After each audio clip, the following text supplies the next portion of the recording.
പിതാവിനും പുത്രനും പരിശുദ്ധാത്മാവിനും സ്തുതി. ആദ്യം മുതൽ നമ്മുടെ മേൽ ദൈവകരുണയും മനോഗുണവും എന്നേക്കും ഉണ്ടായിരിക്കട്ടെ. ആമേൻ. ദൈവത്തിൻ്റെ പരിശുദ്ധമായ തിരുനാമത്തിന് മഹത്വമുണ്ടാകട്ടെ. കർത്താവായ യേശുക്രിസ്തുവിൽ ഏറ്റവും സ്നേഹമുള്ള ദൈവമക്കളെ, ഒരിക്കൽ കൂടെ നമ്മുടെ കർത്താവും രക്ഷിതാവുമായ മെസ്സിഹാ തമ്പുരാൻ്റെ പരിപാവനമായ തിരുസന്നിധിയിൽ ദൈവത്തിൻ്റെ വചനത്തിൻ്റെ തണലിൽ ചേർന്നിരിപ്പാൻ നമുക്ക് മഹാഭാഗ്യമൊരുക്കി തന്ന നല്ലവനായ ദൈവത്തെ സ്തോത്രം ചെയ്യാം. പ്രിയപ്പെട്ടവരെ, നമ്മുടെയൊക്കെ ജീവിതത്തിൽ ദൈവത്തിൻ്റെ ഒരു വിളി നമ്മൾ കേൾക്കണം. യേശു വിളിക്കുന്നു, എന്നെയും നിങ്ങളെയും യേശു വിളിക്കുന്നു. ഈ ശബ്ദം നാം കേൾക്കണം. പ്രിയപ്പെട്ടവരെ, യേശു ഒരുപാട് പേരെ ഒരുപാടിടങ്ങളിൽ വെച്ച് ഒരുപാട് കാര്യങ്ങളെ പ്രതി വിളിച്ചിട്ടുണ്ട്. തിബരിയോസിൻ്റെ തീരത്ത് മത്സ്യബന്ധനാർത്ഥം വല നന്നാക്കിക്കൊണ്ടിരുന്ന അപ്പോസ്തലന്മാരെ കർത്താവ് വിളിക്കുന്നുണ്ട്. അത്തിയുടെ ചുവട്ടിൽ പ്രാർത്ഥിച്ചു കൊണ്ടിരുന്നവനെ കർത്താവ് വിളിക്കുന്നുണ്ട്. ചുങ്കസ്ഥലത്ത് ചുങ്കം പിരിച്ചു കൊണ്ടിരുന്ന ഒരുവനെ കർത്താവ് വിളിക്കുന്നുണ്ട്. അതുപോലെ തന്നെ പല തുറകളിൽ വെച്ച് പല ആളുകളെ കർത്താവ് വിളിക്കുന്നുണ്ട്. ചിലരെ കർത്താവ് പേരെടുത്ത് വിളിക്കുന്നുണ്ട്. പഴയ നിയമത്തിൽ നാം പരിശോധിച്ചാൽ മുൾപ്പടർപ്പിൽ ദൈവം മോശയെ പേരെടുത്ത് വിളിക്കുന്നുണ്ട്.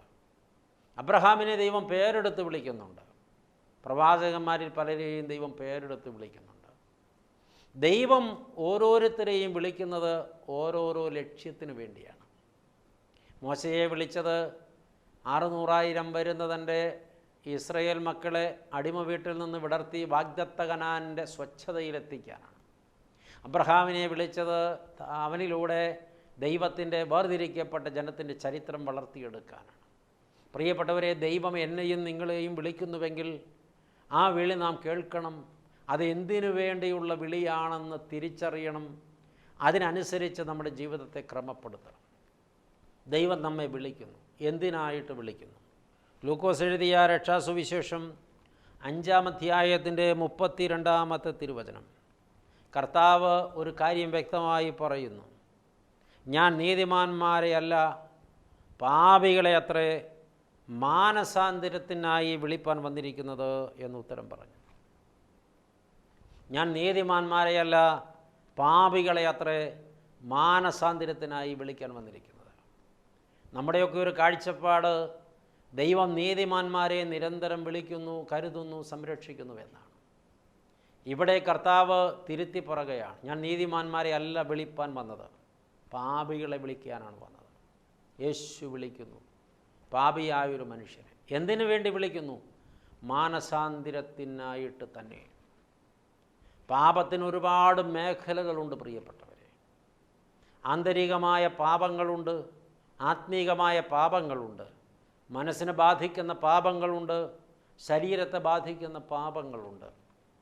മനുഷ്യൻ്റെ ജീവിതത്തിൻ്റെ ത്രിതലങ്ങളെയും ആഴത്തിൽ തൊടുന്ന പാപങ്ങളുണ്ട്. അതിൽ നിന്നൊക്കെ ഒരു മനുഷ്യൻ മാറണമെന്നും മാനസാന്തരപ്പെടണമെന്നും ആഗ്രഹിച്ചിട്ടാണ് കർത്താവ് വിളിക്കുന്നത്. ദൈവം വിളിക്കുന്നു മാനസാന്തരത്തിനായി. തൊട്ട് മുമ്പിലത്തെ വാക്യത്തിൽ പറഞ്ഞത് ഇങ്ങനെയാണ്: ദീനക്കാർക്കല്ലാതെ സൗഖ്യമുള്ളവർക്ക് വൈദ്യനെ കൊണ്ട് ആവശ്യമില്ലല്ലോ. അപ്പോൾ സൗഖ്യപ്പെടുത്തുവാനാണ് ഈ കർത്താവ് വിളിക്കുന്നത്. പാപമൊരു രോഗമാണ്, പാപിയൊരു രോഗിയാണ്. രോഗിയായ പാപിയെ സുഖപ്പെടുത്തി ആ വ്യക്തിയുടെ പാപദീനത്തിൽ നിന്ന് ആ വ്യക്തിയെ വിടുവിച്ച് സ്വസ്ഥനാക്കുവാനാണ് യേശു വിളിക്കുന്നത്. പാപിയെ ഒരു കുറ്റവാളിയായിട്ടാണ് ഒരുപക്ഷെ നമ്മളൊക്കെ വിലയിരുത്തുന്നത്. എന്നാൽ കർത്താവ് പറയുന്നു, പാപി ഒരു കുറ്റവാളിയല്ല, പാപി ഒരു രോഗിയാണ്. അപ്പോൾ കർത്താവ് വിളിക്കുന്നത് ശിക്ഷിക്കുവാനല്ല, സുഖപ്പെടുത്തുവാനാണ്. ഇതാണ് യേശുക്രിസ്തു എന്ന മഹാവൈദ്യൻ്റെ പ്രത്യേകത എന്ന് നാം തിരിച്ചറിയണം. ഇന്ന് പലർക്കും കർത്താവിൻ്റെ അരികിൽ വരാൻ ഭയമാണ്. ഭയത്തിൻ്റെ കാരണമെന്താ? ശിക്ഷിക്കും എന്ന ചിന്ത. ഒരു ഡോക്ടറെ കാണാൻ പോകുന്ന രോഗി പേടിക്കേണ്ട കാര്യമില്ല. കാരണം ഡോക്ടറുടെ അടുത്ത് രോഗി ചെല്ലുന്നത് ഡോക്ടർ രോഗിയെ കൊല്ലുവാൻ വേണ്ടിയല്ല, അല്ലെങ്കിൽ ഡോക്ടർ രോഗിയെ കൊല്ലുമെന്ന് പേടിച്ചിട്ടല്ല, മറിച്ച് രക്ഷിക്കും എന്ന് ധൈര്യപ്പെട്ടിട്ടാണ്. ഒരു ഡോക്ടറെ അരികിൽ രോഗി വിശ്വാസത്തോടെ അടുത്ത് ചെല്ലുമ്പോൾ ആ ഡോക്ടർ ആ രോഗിയെ ചികിത്സിച്ച് സുഖപ്പെടുത്തുന്നത് പോലെ ഒരു പാപി കർത്താവേശു മിശിഹായുടെ അരികിൽ വിശ്വാസത്തോടെ അടുത്തു വന്നാൽ അവൻ്റെ പാപരോഗത്തെ ചികിത്സിച്ച് സുഖപ്പെടുത്തുവാൻ യേശു ക്രിസ്തു മതിയായവനാണ്. അതുകൊണ്ടാണ് യേശു വിളിക്കുന്നത്, നീ അടുത്തു വരിക, നിൻ്റെ മാനസാന്തരത്തിനായി, നിൻ്റെ സൗഖ്യത്തിനായി ഞാൻ കാത്തിരിക്കുന്നുവെന്ന്.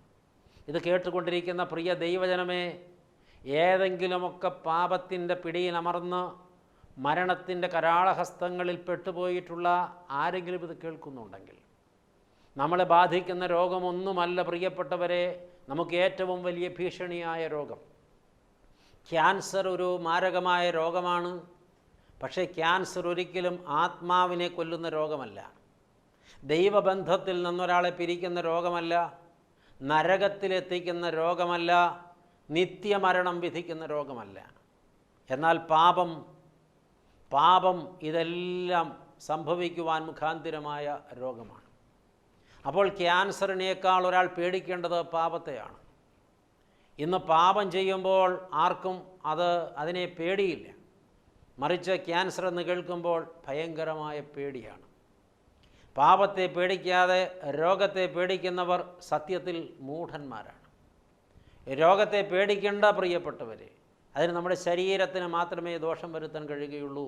ആത്മാവിനെ തൊടാൻ ഒരു രോഗത്തിനും കഴിയില്ല. എന്നാൽ പാപം നേരെ തിരിച്ചാണ്. പാപം ഒരു വ്യക്തിയെ സർവാംഗവും കശക്കിക്കളയും, എല്ലാ അർത്ഥതലങ്ങളിലും ആ വ്യക്തിയെ നശിപ്പിക്കും. അതുകൊണ്ട് പാപരോഗത്തിൻ്റെ സുഖപ്പെടലാണ് വേണ്ടത്. യേശുവിൻ്റെ അരികിൽ രോഗസൗഖ്യത്തിനായി കൊണ്ടുവരപ്പെട്ട രോഗികളെ കർത്താവ് രോഗം സുഖപ്പെടുത്തും മുമ്പ് പാപമോചനം കൊടുത്ത് സ്വസ്ഥരാക്കിയതായി നാം കാണുന്നുണ്ട്.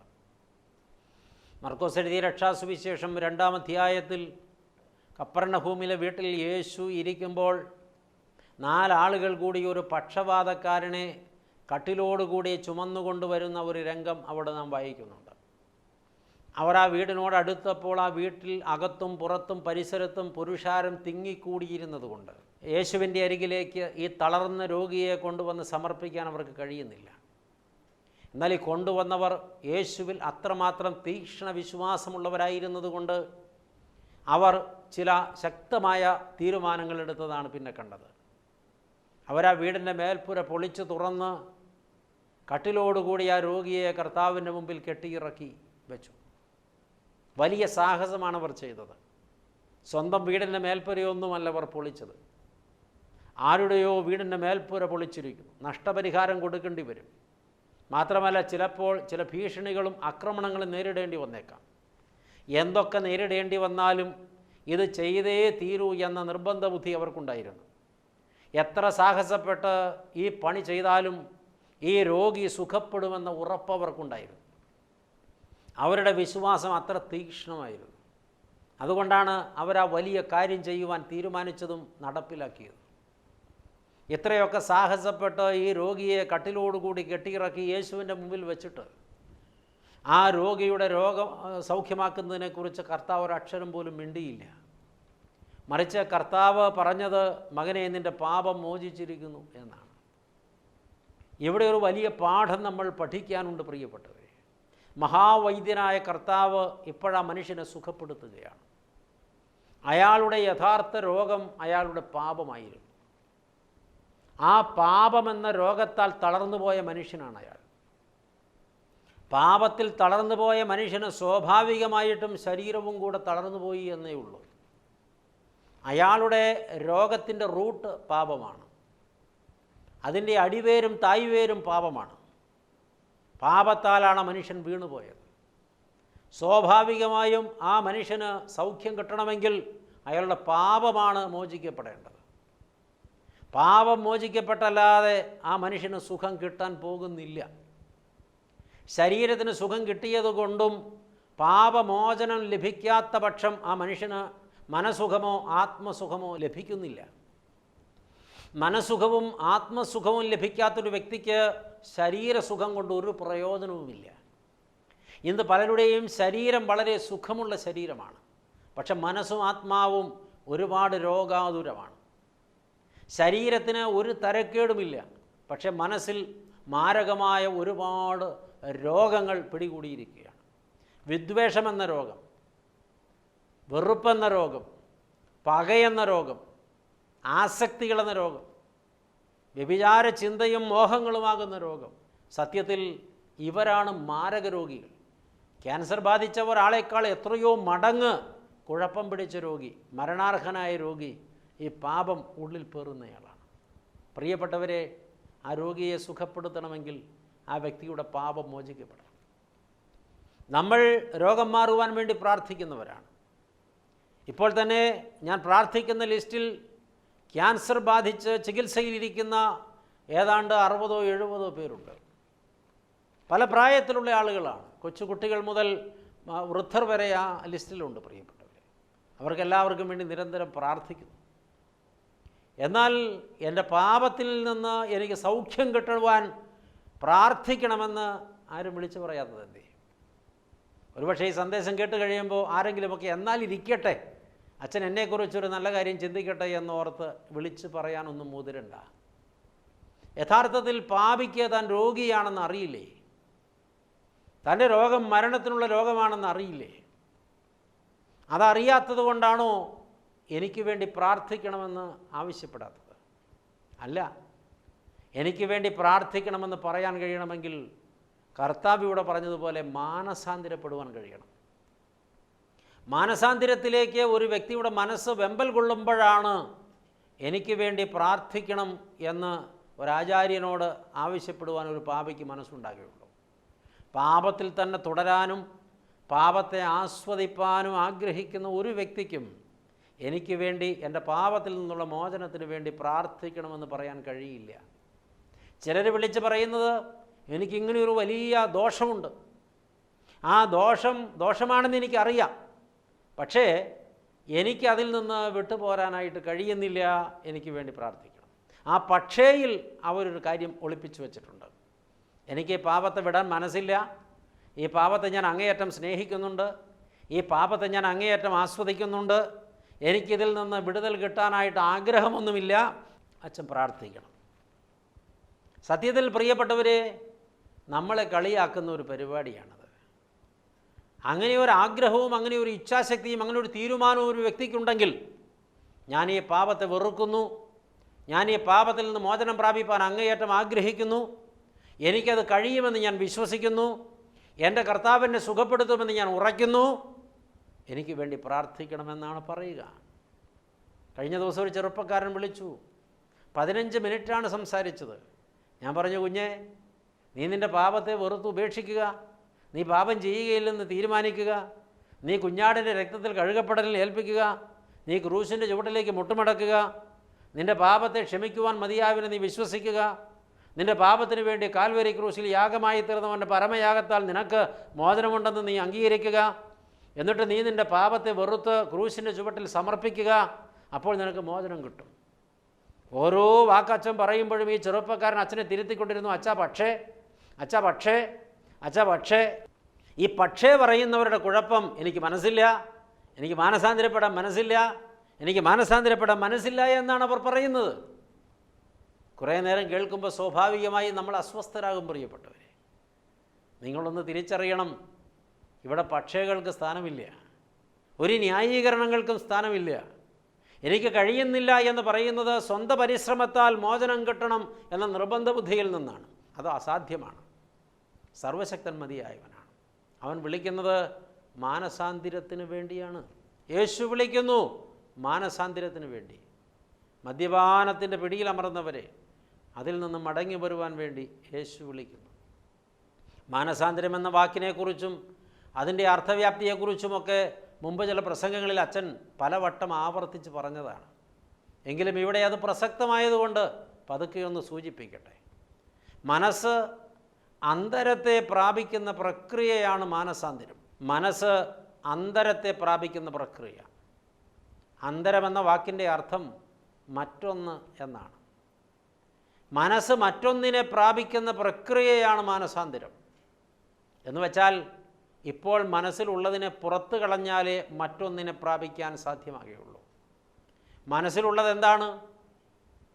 അത് പാപമാണെങ്കിൽ പകയാണെങ്കിൽ, വിദ്വേഷമാണെങ്കിൽ, വെറുപ്പാണെങ്കിൽ, ദ്രവ്യാഗ്രഹമാണെങ്കിൽ, മദ്യപാനാസക്തിയാണെങ്കിൽ, വ്യഭിചാരാസക്തിയാണെങ്കിൽ, വെറുപ്പിൻ്റെ ചിന്തയാണെങ്കിൽ, ദുഷ്ടതയുടെ ചിന്തയാണെങ്കിൽ, വക്രതയുടെ ചിന്തയാണെങ്കിൽ, തൻ്റെ ആത്മാവിനെ നശിപ്പിക്കുന്ന, തന്നെ മരണവക്രത്തിൽ തള്ളിയിടുന്ന ആ പാപത്തെ പുറത്തു കളഞ്ഞിട്ട് അവിടെ മറ്റൊന്നിനെ പ്രതിഷ്ഠിക്കണം. ഏതാണ് ഈ മറ്റൊന്ന്? അത് ക്രൂശിക്കപ്പെട്ട യേശുവിൻ്റെ സ്നേഹമാണ്. തങ്കരക്തത്താൽ പാപിയെ കഴുകുന്ന ക്രിസ്തുവിൻ്റെ സ്നേഹമാണ്. ആ കാൽവരിയിലെ സ്നേഹം കൊണ്ട് ഹൃദയം നിറയണം. അങ്ങനെ ഒരു അനുഭവത്തിലേക്കൊരു വ്യക്തി എത്തുന്നതാണ് മാനസാന്തരത്തിൻ്റെ പ്രക്രിയ. ഇവിടെ ഇപ്പോൾ സംഭവിച്ചു കൊണ്ടിരിക്കുന്നത് എന്താണ്? ഒരേ സമയത്ത് മാനസാന്തരപ്പെടുവാൻ വേണ്ടി പ്രാർത്ഥിക്കുകയും ആഗ്രഹിക്കുകയും ഒക്കെ ചെയ്യുമ്പോൾ തന്നെ പാപത്തിൽ തുടരുകയാണ് ആ വ്യക്തി. അതെങ്ങനെയാണ് പ്രിയപ്പെട്ടവരെ സാധ്യമാവുക? ഉള്ളിലിരിക്കുന്ന അഴുക്ക് പുറത്ത് കളഞ്ഞിട്ടല്ലാതെ അവിടെ മറ്റൊന്ന്, നന്മയായ മറ്റൊന്ന് സ്വീകരിക്കാൻ പറ്റില്ല. ഇനി അഥവാ ഉള്ളിലുള്ള അഴുക്കിലേക്ക് പുറത്തുള്ള നന്മയെ കൂടെ കയറ്റി സ്വീകരിച്ച് വെച്ചാൽ ആ നന്മയെ കൂടെ ചീത്തയാക്കാമെന്നേ ഉള്ളൂ. ഒരിക്കലും ആ നന്മ കൊണ്ട് ഈ തിന്മ ഇല്ലാതാകില്ല. തിന്മയെ ആദ്യം കഴുകിക്കളയണം. അതാണ് മാനസാന്തരം. അതിനുവേണ്ടിയാണ് കുമ്പസാരങ്ങൾ നടക്കേണ്ടത്. ധൂർത്തനായ പുത്രൻ അപ്പനോട് സ്വത്ത് പിടിച്ചു വാങ്ങുമ്പോൾ അവൻ ഒട്ടും മനഃശാഞ്ചല്യം ഉണ്ടായിരുന്നില്ല. അപ്പോഴവൻ ജയിച്ചു എന്നാണ് അവൻ കരുതിയത്. തൻ്റെ ജയത്തിന് വേണ്ടി അവൻ അപ്പനെ തോൽപ്പിച്ചിട്ടുണ്ട്. ഞാൻ എൻ്റെ അപ്പനെ തോൽപ്പിച്ചു എന്നാണ് അവൻ പറഞ്ഞത്. ഞാൻ ജയിച്ചു എന്ന് പറയുന്ന ഏതൊരു വ്യക്തിയും ഞാൻ ആരെയൊക്കെയോ തോൽപ്പിച്ചു എന്നുകൂടെ പറയുന്നുണ്ട് എന്ന സത്യം നാം മറക്കരുത്. അപ്പനിൽ നിന്ന് ബലമായി സ്വത്ത് പിടിച്ചു വാങ്ങുന്ന എല്ലാ മക്കളും ഞാൻ ജയിച്ചു എന്ന് പറയുന്നിടത്ത് ഞാൻ എൻ്റെ അപ്പനെ തോൽപ്പിച്ചു എന്നൊരു പ്രഖ്യാപനം അതിന് പിന്നിലുണ്ട്. വസ്തുവിന് കേസ് പറഞ്ഞ് കൂടപ്പിറപ്പുകളോട് വസ്തുവകകൾ പിടിച്ച് പറിച്ച് വാങ്ങുന്നവർ ഞാൻ ജയിച്ചു എന്നവകാശപ്പെടുമ്പോൾ ഞാൻ എൻ്റെ സഹോദരനെ തോൽപ്പിച്ചു എന്നൊരു മറുപക്ഷം അതിനകത്തുണ്ട്. ആരെയാണ് ഞാൻ തോൽപ്പിച്ചത്? എൻ്റെ കൂടെ പിറന്നവനെ. ഒരു പാത്രത്തിൽ ഉണ്ടവനും ഒരു പായിൽ ഉറങ്ങിയവനുമായ, ഒരമ്മ പ്രസവിച്ച, ഒരു ഉദരത്തിൽ പിറന്ന എൻ്റെ സഹോദരനെ, എൻ്റെ കൂടപ്പിറപ്പിനെ ഞാൻ തോൽപ്പിച്ചു. അല്ലാതെ ഞാൻ എങ്ങനെയാണ് ജയിക്കുക? അല്ലാതെ എനിക്കെങ്ങനെയാണ് ജയിക്കാനാവുക? പ്രിയപ്പെട്ടവരെ, ഇന്ന് ലോകത്ത് ഒരുപാട് പേരെ തോൽപ്പിച്ചിട്ടാണ് ജയിച്ചിട്ടുള്ളത്. ഈ ജയങ്ങളുടെ എല്ലാം പിന്നിൽ കുറേ പേരുടെ തോൽവിയുണ്ട്. തോൽപ്പിക്കപ്പെട്ടവരെക്കുറിച്ച് എപ്പോഴെങ്കിലും ഓർത്തിട്ടുണ്ടോ? എന്നാൽ സ്വന്തം മകനാൽ തോൽപ്പിക്കപ്പെട്ട അപ്പൻ തോൽവി സമ്മതിക്കാതെ മകന് വേണ്ടി പ്രാർത്ഥിച്ചു കൊണ്ടിരുന്നു. അവൻ്റെ മടങ്ങി വരവിനായി കാത്തിരുന്നു. നമ്മളെ അമ്പരപ്പിക്കേണ്ട ഒരു ചിന്തയാണത്. ഇതുതന്നെയാണ് തോൽപ്പിക്കപ്പെട്ട എല്ലാവർക്കും ഉണ്ടാകേണ്ട ശീലം. സ്നേഹസ്വരൂപനായ പിതാവ് പറഞ്ഞിട്ടുണ്ട്, തന്നെ തോൽപ്പിച്ചവൻ്റെ മാനസാന്തരത്തിനും മടങ്ങിവരവിനും വേണ്ടി വലിയ പ്രതീക്ഷയോടും പ്രാർത്ഥനയോടും കൂടെ കാത്തിരിക്കുന്നവരാകണം തോറ്റുപോയവരെല്ലാം. തോൽപ്പിച്ചവൻ തിരുത്തപ്പെടും, അവൻ തിരിച്ചു വരും. കാരണം നീതികേടിലൂടെ ജയം നേടിയെടുത്തവരാരും ജയിച്ചവരല്ല, അവരൊക്കെ തോറ്റവരാണ്. അവൻ്റെ മുന്നോട്ടുള്ള പ്രയാണം പരിശോധിച്ചാൽ അതറിയാം. ധൂർത്തപുത്രൻ അവൻ്റെ ജീവിതത്തിൽ അപ്പനിൽ നിന്നവൻ തട്ടിപ്പറിച്ചെടുത്ത പണവും കൊണ്ട് ജീവിതം ആസ്വദിച്ചു. പലതും അവൻ നേടിയെന്നവൻ അഹങ്കരിച്ചു. അവൻ നിഗളിച്ച് മത്സരിച്ച് മതിച്ച് പുളച്ചു ജീവിച്ചു. പക്ഷേ എല്ലാം തീർന്നുപോയി. ഒരുപാട് കാലം അവൻ അങ്ങനെ മുന്നോട്ട് പോകാനായില്ല.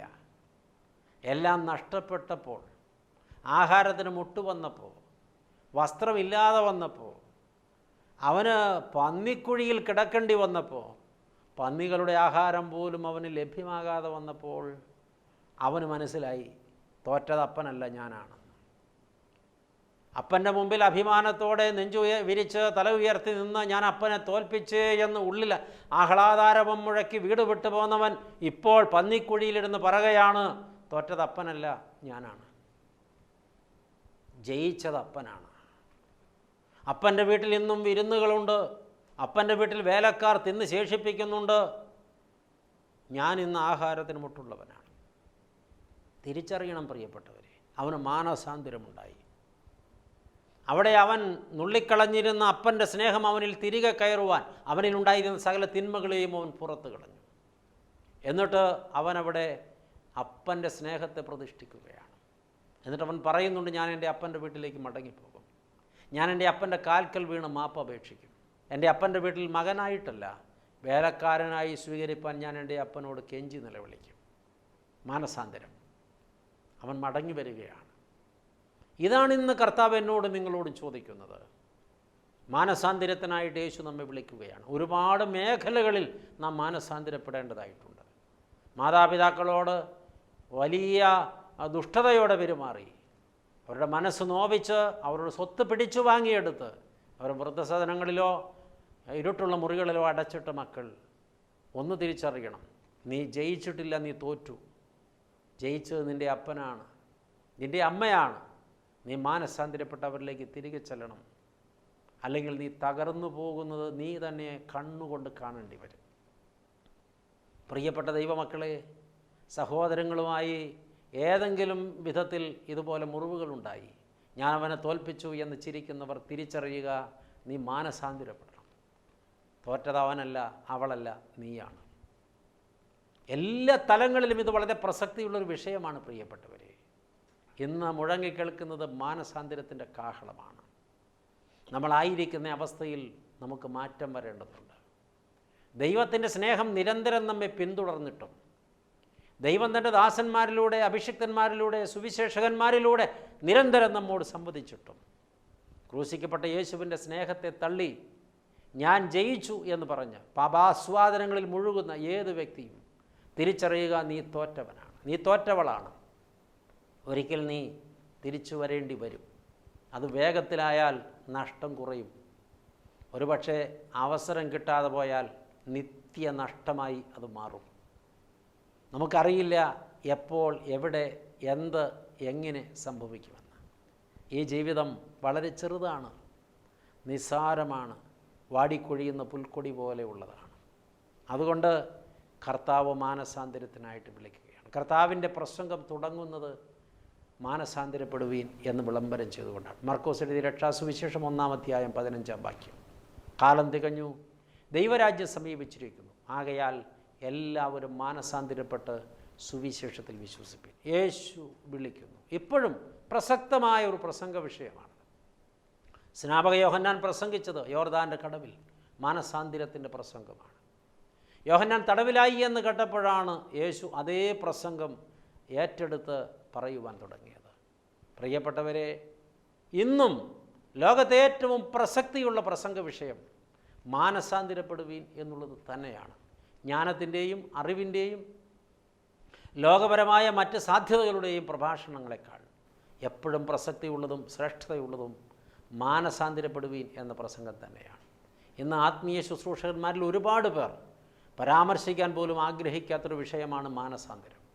എന്തുകൊണ്ടെന്നാൽ അതൊരു വില കുറഞ്ഞ പ്രസംഗമാണെന്നാണ് ഈ കാലഘട്ടത്തിലെ ആത്മീക ചിന്തകന്മാരുടെ, നേതാക്കന്മാരുടെ, പ്രഭാഷകന്മാരുടെയൊക്കെ കാഴ്ചപ്പാട്. എന്നാൽ എനിക്ക് തോന്നുന്നത് ക്രിസ്തുവിൻ്റെ ഹിതമറിഞ്ഞവർക്ക് അങ്ങനെ ഒരിക്കലും ചിന്തിക്കാൻ കഴിയില്ല. ഇന്ന് പലരും പ്രസംഗിക്കുന്ന വലിയ ദൈവശാസ്ത്ര ചിന്തകളും വലിയ തത്വചിന്തകളുമൊക്കെ ചേർത്ത് വെച്ച് അവരുടെ അറിവിൻ്റെ ഭാണ്ഡം തുറന്ന് ലോകത്തിന് മുമ്പിൽ അവരവരുടെ കഴിവും അവരുടെ സാധ്യതകളും അവരുടെ അറിവും അവരുടെ പഠനത്തിൻ്റെ നിലവാരവും ഒക്കെ വെളിപ്പെടുത്തുന്ന പ്രഭാഷണങ്ങളാണ് നടത്തുന്നത്. എന്നാൽ കർത്താവ് മാനസാന്തരത്തിൻ്റെ പ്രസംഗമാണ് ആദ്യം പറഞ്ഞത്. കർത്താവിനെ അറിഞ്ഞവർക്ക്, കർത്തൃഹിതമറിഞ്ഞവർക്ക് അത് തന്നെയാണ് ലോകത്തോട് പറയാനുണ്ടാവുക. ആകയാൽ ഇന്ന് ദൈവസ്നേഹം എന്നെയും നിങ്ങളെയും കേൾപ്പിക്കുന്നത് മാനസാന്തരപ്പെടുവാൻ യേശു വിളിക്കുന്നു എന്നാണ്. നമ്മൾ കർത്താവ് ആഗ്രഹിക്കുന്നത് പോലെ ആയിത്തീരണം. അപ്പനെ തിരിച്ചറിയണം. തോറ്റത് ഞാനാണ്, അപ്പനല്ല എന്ന ബോധമുണ്ടാകണം. അതുകൊണ്ട് ഇന്ന് നമുക്ക് മാനസാന്തരത്തിൻ്റെ അനുഭവത്തിലേക്ക് വരാം. ദൈവം അനുഗ്രഹിക്കട്ടെ. പ്രാർത്ഥിക്കാം. സ്നേഹവാനായ ദൈവമേ, സ്വർഗീയ പിതാവേ, ഭാഗ്യകരമായ നല്ല സമയത്തിനും നല്ല ദിവസത്തിനുമായി നന്ദിയോടെ സ്തോത്രം. അവിടുന്ന് ഞങ്ങളെ പാദപീഠത്തിൽ ഇരുത്തിയിട്ട് യേശു വിളിക്കുന്നു എന്ന് ഞങ്ങളെ കേൾപ്പിച്ചു. എന്തിനായിട്ട് വിളിക്കുന്നു എന്ന ചോദ്യത്തിന് മാനസാന്തരത്തിനായിട്ട് യേശു വിളിക്കുന്നു എന്ന് അവിടുന്ന് ഞങ്ങളോട് പറഞ്ഞല്ലോ. കർത്താവെ, സത്യമായിട്ടും ഞങ്ങളെ കർത്താവ് മാനസാന്തരത്തിനായി വിളിക്കുന്നുണ്ട്. ഞങ്ങൾ പലരും ഇന്ന് പന്നിക്കുഴിയിൽ കിടക്കുന്നവരാണ്. ഞങ്ങൾ പലരും ഇന്ന് അപ്പനെ തോൽപ്പിച്ചവരാണ്. ഞങ്ങൾ പലരും ഇന്ന് കൂടപ്പിറപ്പുകളെ പരാജയപ്പെടുത്തിയവരാണ്. എന്നിട്ട് ഞങ്ങൾ ജയിച്ചു എന്ന് അഹങ്കരിക്കുന്നവരാണ്. സത്യത്തിൽ ഞങ്ങൾ തോറ്റവരാണ്. ജയിച്ചവരെ ഞങ്ങൾ തിരിച്ചറിഞ്ഞില്ല. ഞങ്ങൾ തോൽപ്പിച്ചവരാണ് സത്യത്തിൽ ജയിച്ചവർ. അവരിലേക്കൊന്ന് തിരിച്ചു ചെല്ലുവാൻ, യഥാർത്ഥമായ മാനസാന്തരാനുഭവത്തിൽ ഞങ്ങളുടെ ക്രൈസ്തവ ജീവിതത്തെ കണ്ടെത്തുവാൻ ഞങ്ങൾക്ക് കൃപയും ഭാഗ്യവും തരുവാൻ തിരുമനസ്സാകണമെന്ന് പ്രാർത്ഥിക്കുന്നു. ഞങ്ങളെ ബാധിക്കുന്ന ഏറ്റവും മാരകമായ രോഗം പാപമാണെന്ന്, ഏറ്റവും കൂടുതൽ ഭയപ്പെടേണ്ട രോഗം പാപമാണെന്ന്, ഏറ്റവും സൗഖ്യം ആവശ്യമുള്ള രോഗം പാപമാണെന്ന് ഇന്ന് ഞങ്ങളെ കേൾപ്പിച്ചല്ലോ. ആകയാൽ കർത്താവേ, ഞങ്ങൾ രോഗികളായി നിൻ്റെ പാദപീഠത്തിൽ വരുന്നു. മാനസാന്തരത്തോടെ ഞങ്ങൾ പാദപീഠത്തിൽ വരുന്നു. ഞങ്ങളെ സുഖപ്പെടുത്തണമേ, സ്വസ്ഥരാക്കണമേ. പ്രാർത്ഥന കേട്ടതുകൊണ്ട് സ്തോത്രം. ഞങ്ങൾ നിനക്കും ഏകജാതനും പരിശുദ്ധാത്മാവിനും സ്തുതിയും സ്തോത്രവും സമർപ്പിക്കുന്നു, ഇപ്പോഴും എപ്പോഴും എന്നേക്കും തന്നെ. ആമേൻ.